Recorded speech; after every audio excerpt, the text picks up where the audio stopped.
We originally built it for Dolly's mother, and instead of staying in one of the bedrooms, we decided to build a cottage for her as a separate residence. And so we thought, why not renovate, which is an understatement, rebuilding almost this property here, and she's right behind us. Dolly started taking care of her mother really gradually in about 2000, and by 2008, I guess, she had gotten to a point where we were calling all the time on the phone to Baltimore, and we just decided that she should be here more than she's up there. Initially, when she first came here, she lived in our house inside here, and it was very comfortable for her, and so it was really quite good. It was really quite good for her. Now, this house that we live in is a large house. It can get a little difficult to navigate if you're slowing down.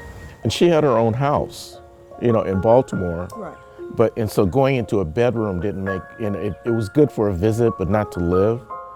And the cottage, building the cottage was a transition between the two. It's a kind of compromise between the two, of living in our own house as opposed to living in a bedroom in our house.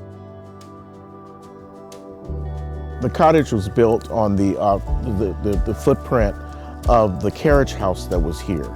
And the carriage house was a 2-car garage with maid's quarters on top of it. And the city prohibited us from expanding beyond the footprint of the carriage house because of the proximity to the property line with our neighbors. So we have 900 square feet. We had a cathedral ceiling put on the second floor, and we put a wraparound porch on it so she would have access without having to walk outside in the yard. It feels bigger than what it actually is.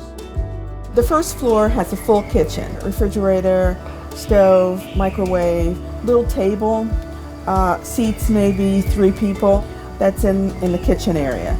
There is the washer and dryer. There's a little couch that you can rest in. There's a TV that pulls out from the wall, and there's a full bath and shower. You go upstairs, and up there is another full bath. As soon as you get to the top, there's another full bath. And then the bedroom is a pretty large space because it covers the kitchen.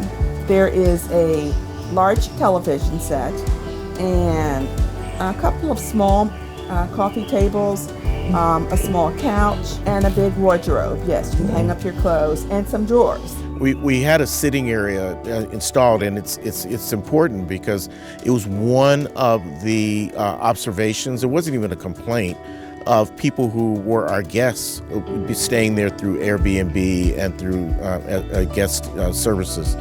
But the second reason was for our grandchildren. I don't know if you remember Harry Potter, but Harry Potter lived under the stairs, and so it kind of inspired us to put the sitting area under the stairs. I think there are a couple of things I would have done differently. One of the things I would change would be the size of the windows to let more light in, particularly upstairs. I regret not having larger windows put in.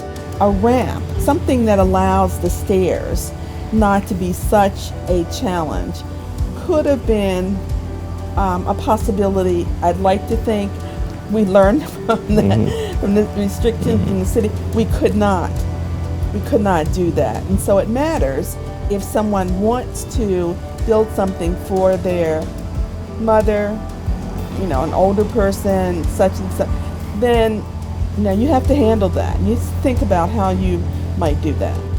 Also, I think that another thing is that I would have started with a seating area downstairs instead of adding it later, because it was something that added to the intimacy of upstairs and downstairs as separate things.